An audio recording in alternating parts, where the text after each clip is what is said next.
Generally, pesantren consists of santri in productive age, started from 6 to 20 years old. But this pesantren is totally different. Located in Semarang, Central Java, Pesantren Kasepuhan Raden Rahmat is a pesantren for elderly citizens. In this pesantren, elderly santri is taught faith lesson with the purpose of preparing afterlife.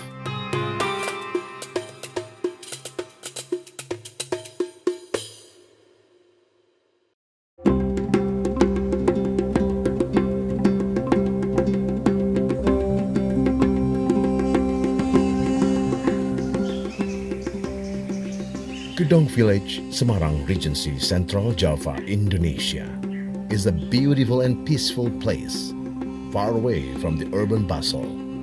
In this village, there is a pesantren for elderly citizens, named Pesantren Kasepuhan Raden Rahmat.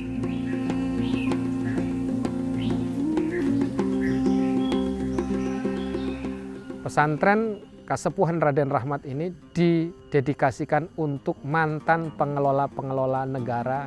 Kalau Raden Rahmatullah beserta jajarannya itu mempersiapkan ilmu untuk hidup, justru di pesantren Kasepuhan Raden Rahmat itu mempersiapkan sebuah upaya tidak hanya sekedar ilmu tetapi amal untuk berbekal kematian. Karena justru di sini letak keunikannya.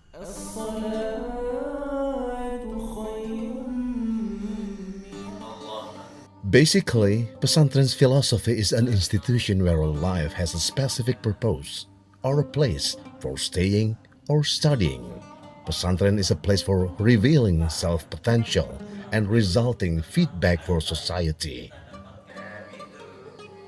Hadis Rasulullah SAW bahwa kita diminta untuk belajar itu dari buen sampai liang lahat. Dari semua yang kita lihat, hampir semua pesantren, hampir semua lembaga pendidikan itu belum sampai di yang terakhir tuh. Mungkin agak risih mungkin ya, tapi buat saya ini satu keseriusan tersendiri. Maka ini benar-benar menjadi konsentrasi kita mempersiapkan orang yang ingin menyongsong kematian dengan baik. Seapi-apinya manusia, sebaik-baik manusia itu yang paling banyak manfaatnya untuk orang lain. In Indonesia, only a few pesantren apply this concept. It is because educating elderly santri is absolutely different with educating children or teenagers. Berawal dari saya sebagai salah seorang ASN ya, yang diamanahi untuk mengelola kesehatan lansia. Tetapi dari situlah kemudian kami mendapatkan hal yang perlu kita perhatikan selain secara fisik itu secara jiwa begitu ya. Nah dari situlah ketika saya diamanahi hampir 10 tahun itu kemudian saya berkesimpulan berarti harus ada treatment lain selain bagaimana mengelola kesehatan fisiknya. Awal tahun 2018 itu kami mencoba mengadakan suatu inovasi yang namanya inovasi posyandu lansia mengaji.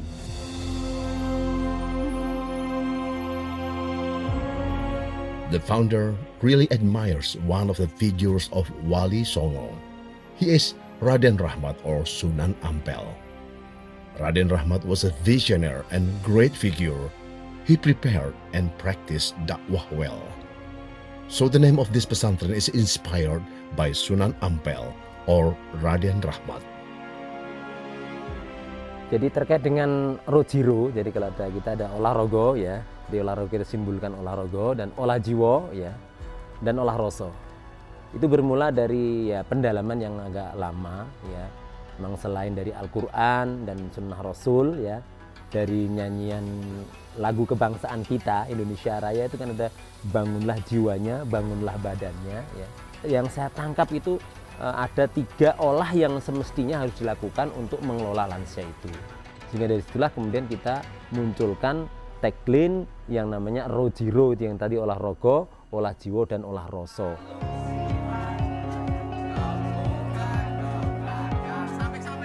At their old ages, santri in this pesantren are identical with weaker body, decreased memory, also unstable emotional level.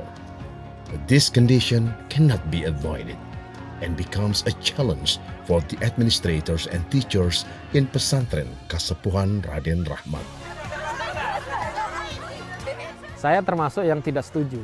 Membersamai lansia itu apaan sih? Orang sudah sepuh tinggal tunggu wafatnya, apaan sih? Seakan-akan kita menghadapi sebuah kesulitan yang tidak mungkin bisa. Saya salah satu orang yang tidak percaya, bahkan sampai saya literasi dan menemukan ada tabi'in dari mazhab Hanabilah, yaitu Imam Hasan bin Ziyad. Beliau itu tersadarkan diri ingin belajar agama dengan baik itu saat umur 80 tahun. Maka kita meyakini selain menghantarkan lansia untuk menyongsong kematian, lansia itu bisa dihantarkan untuk menuju masa keemasan kedua. Masa keemasan kedua ini lebih ke kebahagiaan ukhrawi seperti itu.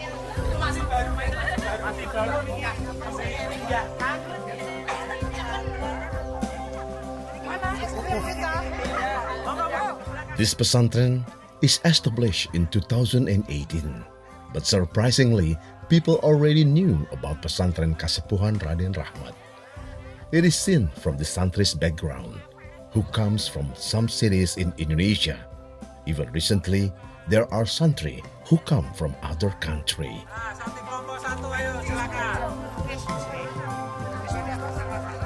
Saya itu cari-cari di YouTube beberapa bulan sebelum masa pensiun saya. Nah, jadi ketemulah saya di YouTube itu Pesantren Raden Rahmat ini.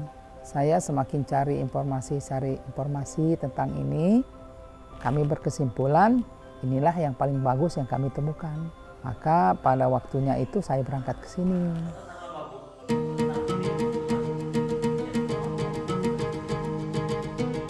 Risna Murti is a retired government employee. She has a strong will to leave material things behind and become a santri in Pesantren Raden Rahmat.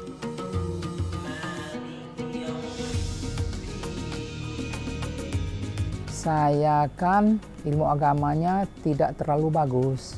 Hanya nimba ilmu agama itu di bangku sekolahan. Ngaji Al-Quran ala-ala zaman dulu. Tidak seperti anak sekarang yang ngajinya komplit betul. Akhirnya saya memutuskan harus mencari tempat di mana saya memperoleh ilmu tersebut.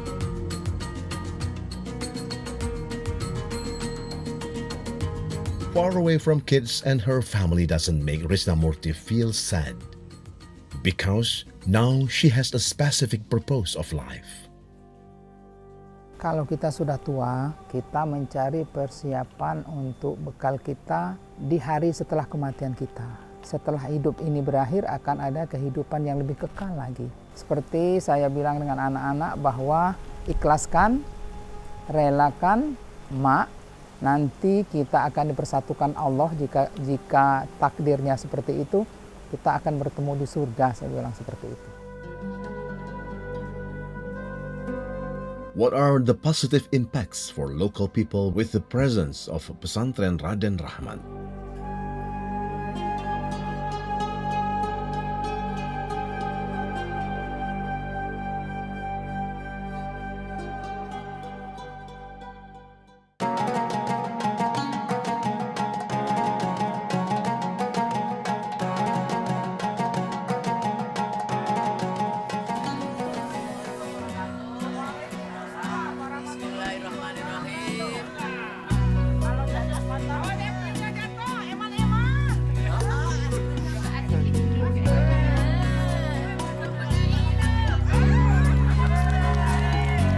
Santri's activity in Pesantren Kasepuhan Raden Rahmat is not only conducted indoor or in a classroom, but also outdoor. In the middle of the rice field at Gajah Mungkur mountain slopes, the elderly santri can breathe the fresh air, mind refreshment, and body healing too. Getting close to the nature and feeling blessed for all the graces Allah has given. Alhamdulillah santri kita ini sekarang sudah mencapai 685. 665-nya tinggal di rumah masing-masing dengan standarisasi kamar sesuai standarnya pesantren. Untuk pesantren, daya tampungnya karena baru 20 dan kita sedang berproses untuk menambah kamar 30. Insya Allah akhir tahun 2023 ini kita sudah bisa membersamai sekitar 50 lansia.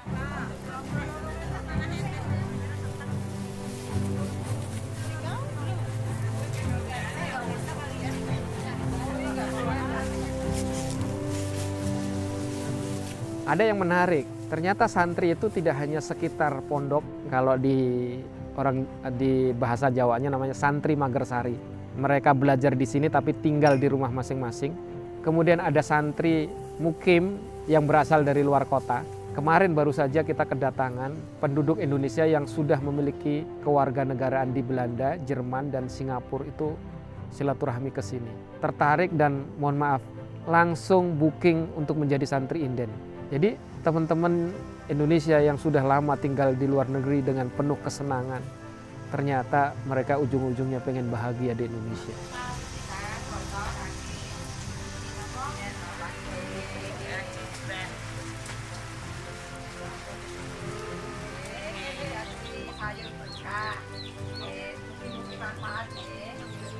Previously, the existence of Pesantren Raden Rahmat is known only local people.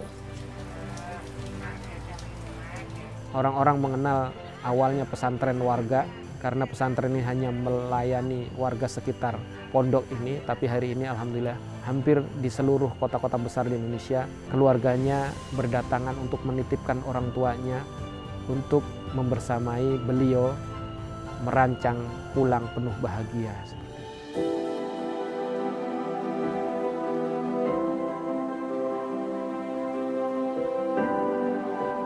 Gudong Village is designated as one of tourist destination villages by Semarang Regency government.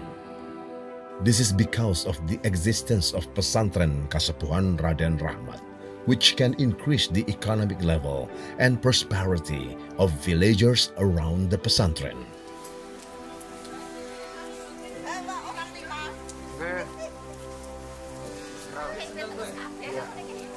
Sehingga saya berharap ketika pondok pesantren ini berkhidmat untuk masyarakat, itu tidak menunggu apakah dia muslim atau tidak muslim. Perintahnya adalah kita diminta untuk menghormati orang tua, bukan menghormati agamanya. Karena agama orang ini bisa jadi di akhir-akhir hayat. Nah, inilah yang kemudian kita sering ketika beramal itu terlebih dahulu menanyakan, apakah Anda Islam? Buat pesantren Kasepuhan Raden Rahmat, berkhidmat itu kepada seluruh umat, bukan sekadar umat muslim saja, tetapi seluruh umat manusia seperti itu.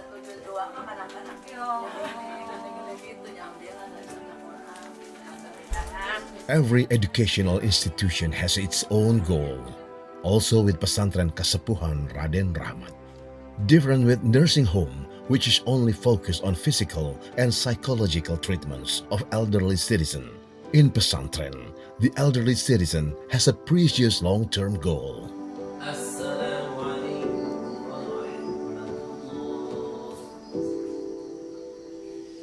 Bagaimana untuk menjadikan mereka itu husnul khotimah? Jadi lansia yang datang ke kita itu tidak kosong. Tentu ada sisi negatifnya, ada sisi positifnya. Nah, sisi negatifnya inilah kita kurangi, sisi positifnya justru ini kita kembangkan, bahkan kita munculkan. Ya, dengan memori yang sudah positif baik ini saya yakin akan muncul akhlak-akhlak yang baik. Itu yang kita lakukan. Nah, dengan demikian akhirnya yang baik bisa lebih bergeser lebih banyak, sementara yang kurang atau yang jelek itu berkurang. Nah, itulah yang kita pahami sebagai salah satu proses menuju husnul khotimah. There is no compulsion. Mostly santri come to pesantren by their own willingness. The elderly citizen has spent their youth to work and enjoying the pleasure of the world. In this place, they have a specific purpose, preparing for eternal afterlife. Shockingly, even some santri already prepared a shroud or kain kafan as their last dress to face the death. Jadi dalam mencapai kebahagiaan itu, ayah bunda kita ini ternyata sudah lebih siap ketimbang kita yang membersamainya. Ada beberapa santri itu yang kemudian ditanya, ayah bunda persiapan apa yang sudah disiapkan untuk mondok? Ternyata beliau bukan menyiapkan ATM, bukan menyiapkan hal-hal yang kemudian sifatnya kesenangan. Beliau menunjukkan kain kafan dengan segala perlengkapannya. Dan ini ternyata menginspirasi untuk lansia yang lain kemudian juga berebut untuk berpesan. Rata-rata di sini sudah berpesan kepada kami pengurus untuk menyiapkan kain kafan untuk beliau-beliau ini.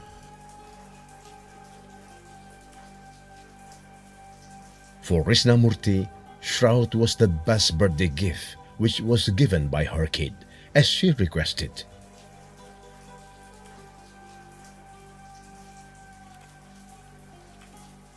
Saya itu punya 2 kapan sebenarnya.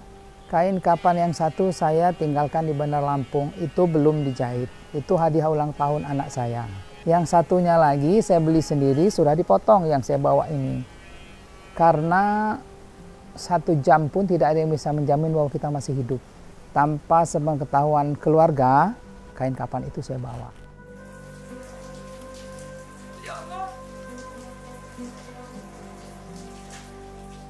Ya, seperti tadi, bahwa semua orang takut akan kematian. Takut karena tidak membawa amalan-amalan yang banyak, pahala-pahala yang banyak. Nah, kita harus menambah amalan, menambah ilmu tentang agama itu. Kalau takut, pasti takut, siapapun takut. What is the elderly santri's background who come to Pesantren Raden Rahmat?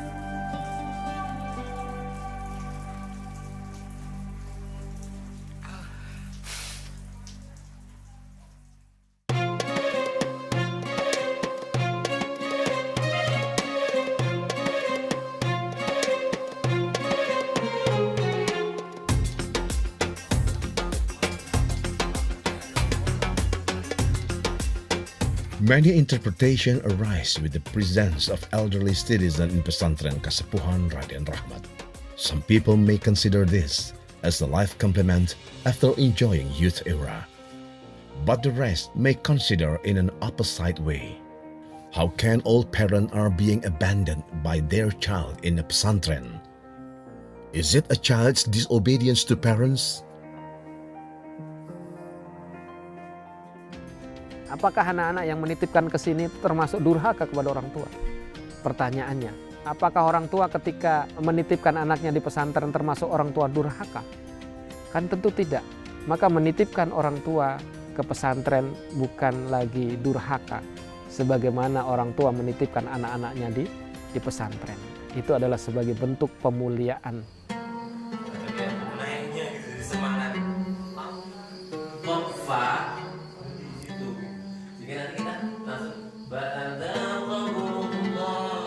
How is the condition of the elderly when they came to pesantren at the first time?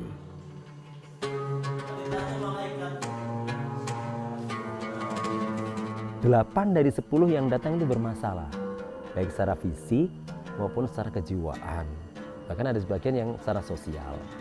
Saya yakin lansia yang datang ke sini dengan niatan itu dan mereka mau, karena ada korelasinya, mereka mau berniat, insya Allah dari situlah kami yakin akan bisa. Dan alhamdulillah kita dapatkan memang dari yang tidak bisa sama sekali dalam waktu minimal 1 tahun atau bahkan ada yang lebih cepat dari itu bisa baca Al-Quran.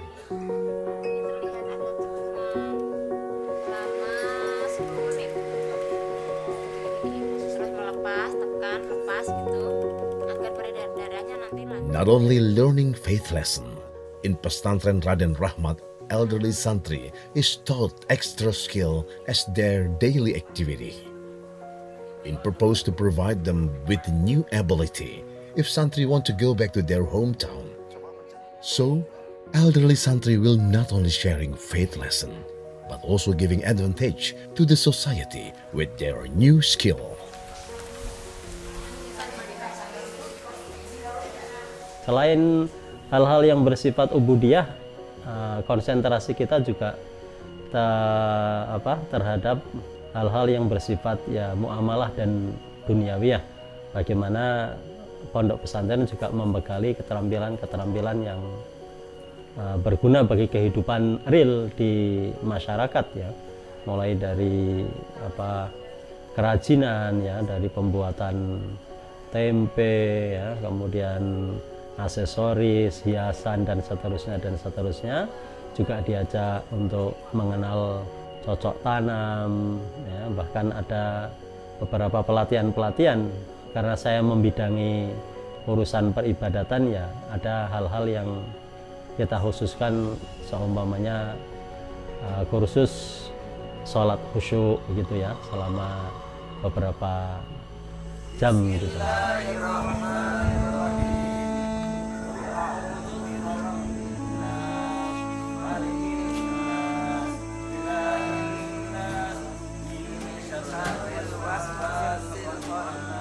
Theoretically, educational institution uses Bloom methodology, which involves 7 stairs of knowledge. But this pesantren is different. The santri in here is already finished their world life business, and they are facing separation with life. So, this pesantren uses suluk method, which means a method to accompany pious people to get closer with Allah Subhanahu wa Ta'ala. Di pondok pesantren kita ini pembelajaran living gitu ya, artinya bahwa antara teori dan praktik itu selalu kita kombinasikan secara berkeseimbangan, sehingga apa yang kita ajarkan ya hendaknya untuk bisa kita praktikkan dalam kehidupan sehari-hari.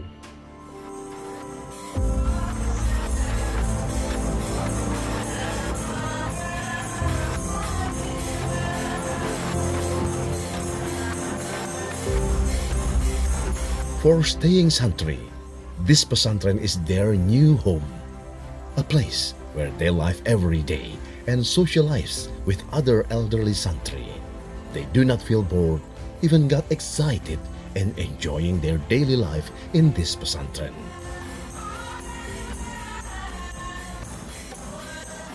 Beranjak dari rumah yang saya cari itu adalah saya dapatkan di sini. Belajar ngaji, belajar bersosialisasi dengan teman-teman yang ada di sini, kemudian dengan mendengarkan kajian-kajian yang disampaikan oleh para ustadz, itu akan membuka wawasan kita bahwa ilmu itu memang diperlukan. Jadi banyak yang saya dapatkan dari sini.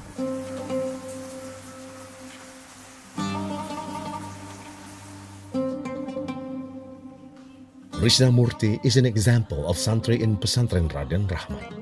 Her family respected her decision to leave her hometown in Lampung to stay in a new environment with new people. But Risnamurti believed her decision is right. Kalau udah di umur seperti saya ya, melihat umurnya yang seperti saya tetapi masih mengabaikan sholatnya dan sebagainya, ya memang salah. Memang salah besar. Saya pun juga, saya pikir kesini pun terlambat. Tetapi karena saya kan bekerja, baru Oktober kemarin saya pensiun. Semua masalah saya tentang dunia ini dengan anak-anak saya sudah saya selesaikan. Jadi tidak ada lagi yang menjadi unek-unek. Kalaupun saya punya rezeki, sudah saya bagikan untuk mereka.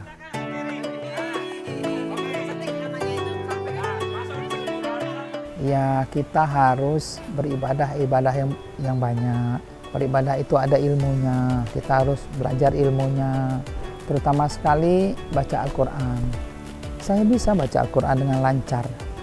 Dari kampung pun, dari Bandar Lampung pun saya bisa baca Al-Quran dengan lancar. Tetapi lancar itu belum tentu benar. Dan akhirnya ketika di sini memang benar bahwa bacaan saya itu banyak yang belum pas.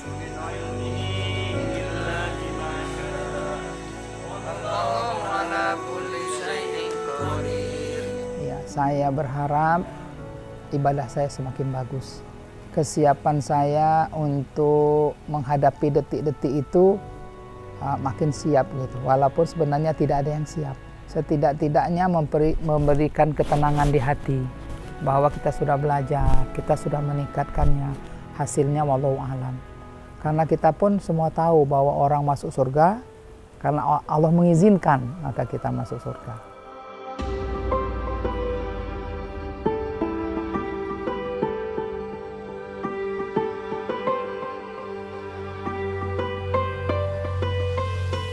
There is a life as well as death. This fundamental basic creates Pesantren Kasepuhan Raden Rahmat becomes a place for elderly citizens to learn more about faith. Youth era was absolutely spent for working and fulfilling life's needs. Now it is the time for elderly citizens to take a rest from busy world and decided to get busy in preparing afterlife.